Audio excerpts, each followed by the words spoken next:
Panginoon sapagkat tayo kinasal po sa kanya. Ewan ko kung mayroong pagkakataon na pagalitan sa akin. Ang dami kong pinapagalitan mga young people, pero meron pong pagkakataon na pagalitan po. Yung personal, ito ko kayo na siguro pang kalahatan, nandadamay kayo. No? Sila po ay maayos na mga young people po sa church. They set a good example how they handle yung kanilang relationship. Kaya sabi ko, kung meron lang kami pwedeng ituro, kayahin nyo si Owen at Monique, paano nila iningatan yung kanilang sarili. At sa pagtayo kanina, I know, even yung purity ng dalawang ito, iningatan nila. So, kinakansel ko sila. At sabi ko, marami pang pag-a-adjust dyan, lalo na kapag nasa isang bahay na tayo. Pero alam nyo, ang pinakamahalaga, yun nga sa isang relationship, madalas, nung unang panahon mo, lagi kong sinasabi, dapat ganito, dapat yung standard, ganito, ganito. Pero I realized na marriage is about love. Kaya natin i-adjust lahat ng bagay, basta mananatili yung pag-ibig.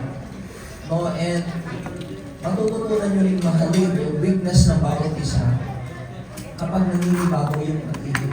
Sometimes weakness siya, pero natutunan mong hanapin at mahalin. Kasi mahal nyo na ang isa't isa. Alam niyo ba yun? Kung bakit gusto ng Diyos na maging liban sa Kanya na pinakasentro, yung bumubuo dapat ng pag-ibig natin, hindi yung mga qualifications ng bawat isa, hindi yung pag-ibig. At lagi nyo tandaan na walang tayong namasabi nung nakapag-adjust na kayo. Habang tayo nabubuhay, patuloy nating may adjustment. There is no compatible marriage. Ibig sabihin, patuloy nung kikilalanin ng bawat isa, patuloy nung i-adjust ang sarili. Tama yung sinabi ni Pastor kanina na huwag tayo magbigay ng kondisyon na kung gagawin mo ito, tsaka lang kita mamahalin. Hindi po ganon.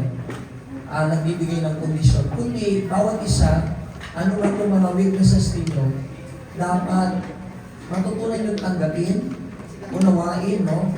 At ano yung pwedeng gawin? Ano yung resolution para hindi masira ang marriage? So, kapag may mga ayaw kayo, pinakamahalagang bagay na meron kayong time na pag-usapan. Ano ba yung dapat ninyo improve? No?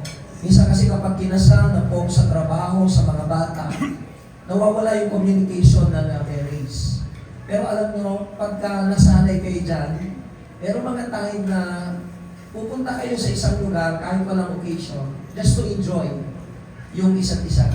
At kapag nasanay yung mga bagay na yan, magiging healthy lalo ang inyong marriage. Ano?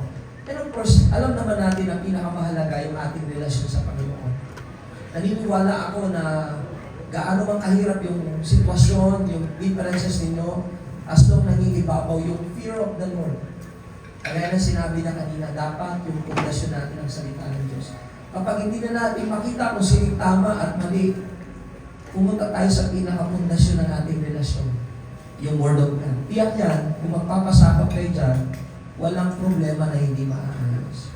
So, ako'y proud sa inyo. At kanina bumubulong ako, narinig ako ni Jonas. Sabi ko, another chapter ng buhay nyo, kung paano kayo naging blessing as young people. Sana mag-set kayo ng example as couple, no, sa ating mga may asawa. So, God bless you na may papayo po.